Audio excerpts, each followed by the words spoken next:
Hello viewers, this is Ion here with my good friend Goob.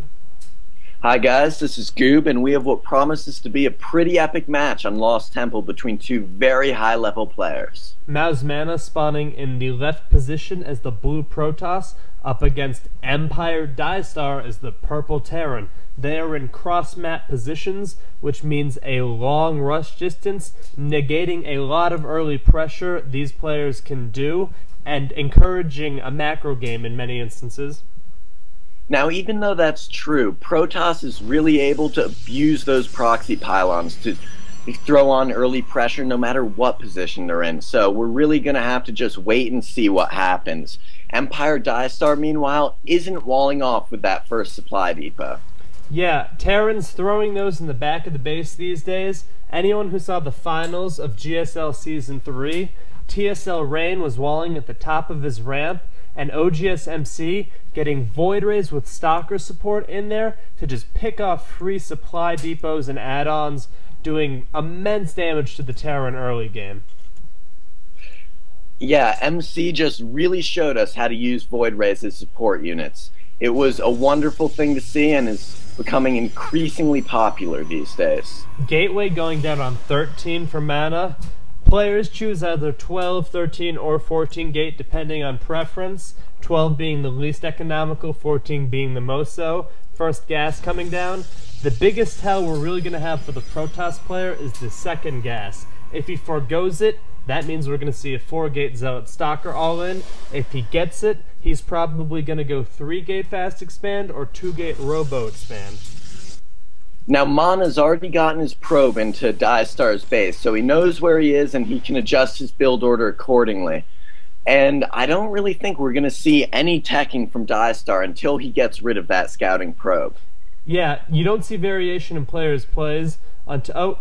juking this probe back into the base, running around the side, making Diestar believe he ran out. Marine running to the top of the ramp. Oh, he could keep this probe in the base up until a later food point and get some really valuable scouting info, or maybe throw down a proxy pylon here.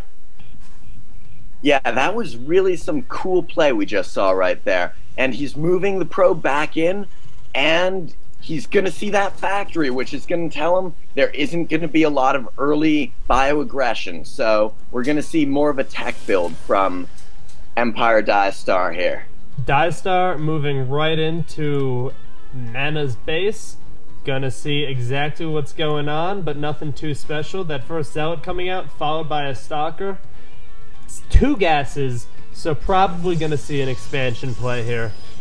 Zealot gonna try to chase down that SCV, but not gonna catch him. Ooh, cuts him off at the pass here. Not gonna get that free swing though. No, it looks like mouzMaNa is really gonna have to wait until he gets his Stalker out to start teching if he doesn't want Diestar to know what he's doing. Tech Lab going down in the factory. Maybe some tank play. You don't really see that as commonly in Protoss vs. Terran. Marine Marauder Medevac really is the standard, because with that reactor starport, you can switch to Vikings if the Yep, 3 gateways in the Protoss base. You can switch to Vikings if they go Colossus. 4th gateway going down. Oh, so we might see some sort of delayed 4-gate rush here. Lots of gas and sentries coming out. Not common at all for this sort of timing. Proxy pylons going down up behind the bushes here. This could really hurt EmpirDieStar, as he just threw down a really early command center with only 1 barracks and 1 factory to support it. Tank coming out though. Gonna be able to dish out a lot of damage. 2nd barracks going down.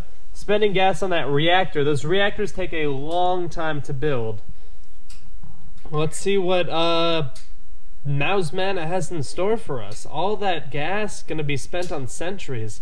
I haven't seen a rush like this too often. No, you usually see a lot of sentries with early aggression versus Zerg when Protosses play, but I really haven't seen it very often versus Terran. This should be a really interesting play to see how EmpirDieStar reacts to this, and he's putting up a bunker really quickly as he's scouted that there's going to be some early aggression. Bringing those SCVs to preemptively repair. Could use those force fields to throw down behind the bunkers to hold those SCVs off from repairing. Could use those Guardian shields coming down to negate most of that Marine damage. Can target fire those tanks with those Stalkers and probably do it. This could go either way right now. The SCV's coming out to repair this. Mana is gonna be repelled. Gonna poke Mana back in really there? didn't do well in that attack. He lost 2 sentries and a Stalker, only taking down a couple of SCVs and 2 Marines. So he really lost out in that attack. Yeah, the units lost tab shows us 775 resources lost for Mana and 350 lost for EmpirDieStar.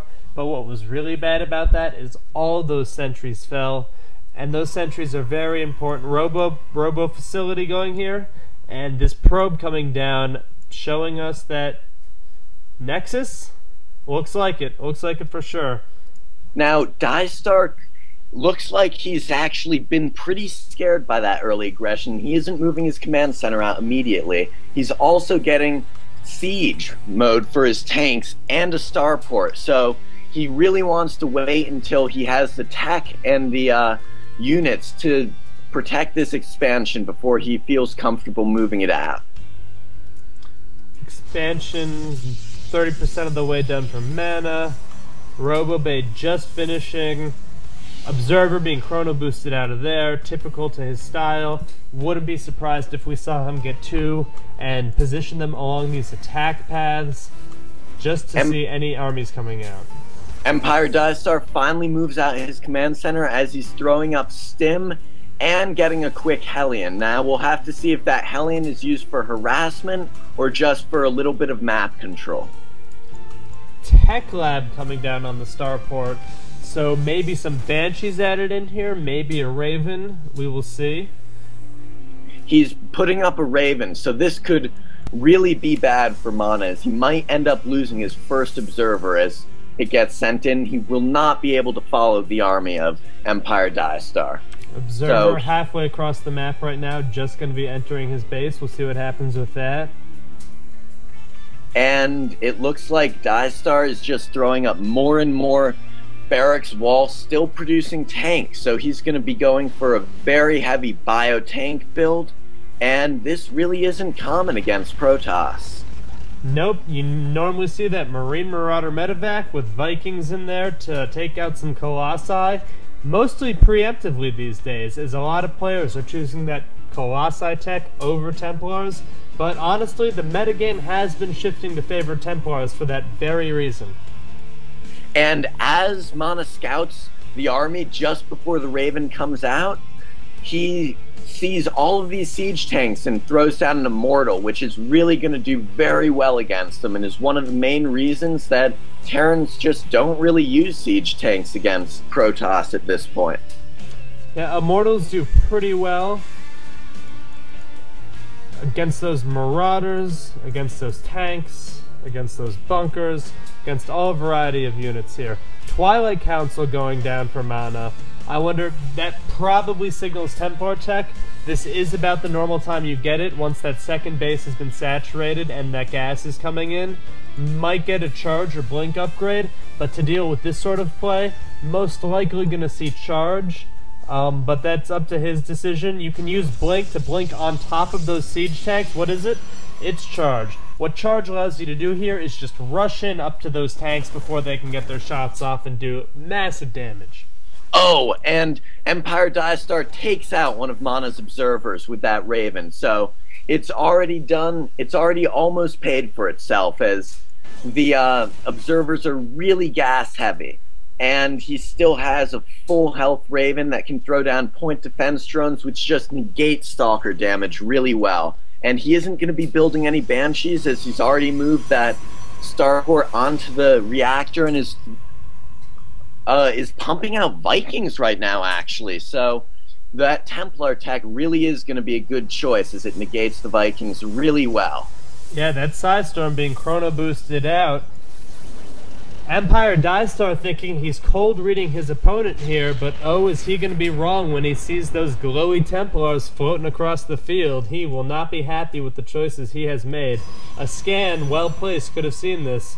Mana hiding a lot of his tech at the top of his base here. maybe those Immortals there to prevent some sort of drops. Yeah, spreading out his units at the bottom of his base, at the watchtower, and at the top over here to really have everything covered, well prepared. Is there a forge out now for any upgrades? I don't see one. No, but we see that EmpirDieStar has already gotten concussive shells and combat shields, so he's really going into a heavy biomech play, as well as supporting it with a couple of Vikings, which seem like they're really just going to be useless at this point. Yeah, 4 Vikings, 600 minerals, could have been spent much better. Looks like he's going to be taking out this proxy pylon. Could scare Mana into responding and moving these units down, but nope, just holding those positions right there. We might see a battle coming up soon. Engineering Bay, no upgrades going down yet. Probably going to come... Oh, there we go. +1 infantry weapons for the Terran player. Meanwhile, Mana is pumping out a Warp Prism, so this Warp Prism could either be used for some drop in harassment to increase mobility, or to take those island expansions, which is really common on Lost Temple. But both players have already destroyed the gold rocks. EmpirDieStar moving out here with this big army, might engage using Stimpak, running in, going to get all these units in the front for free. That concussive shell will provide great force fields to delay that army and make it split in half, but the pressure still comes. Siege tank going down to lay siege to this gold that was just recently taken. Now Mana does have the Keldarian Amulet up, so he can warp in storms immediately. Oh, a big battle going on here. We see back at the Terran's base that medevacs are being produced, tanks, and more bio. So he's just going to be trying to keep this push up, while Mana is just getting that armor More upgrade. Psi Storms going down here, doing massive damage. Siege tank, ooh, that Raven has very little health, could be picked off quite easily. Tank's going to be able to pick on this pylon. Mana's getting, ooh, Archon falling. But these Templar Warpins are really going to be able to do a lot of damage. Charge lots are going to be able to clean up these tanks if EmpirDieStar doesn't reinforce heavily and quickly. And here we go. Also throwing up this gold during this battle. So this is... he's going to have a backup plan if he loses. Looks like Mana could clean this up, although there are medevacs there. Oh, no, Mana being pushed back again. Oh, that, look at the low health on all these bio units. Coming back in with some Templar. Well-placed Storm can do a bunch of damage. Bunkering in now. Trying to set up a contain outside this base, but the gold has completed, but no probes on it yet for Mana. And no probes are really going to be able to be transferred there.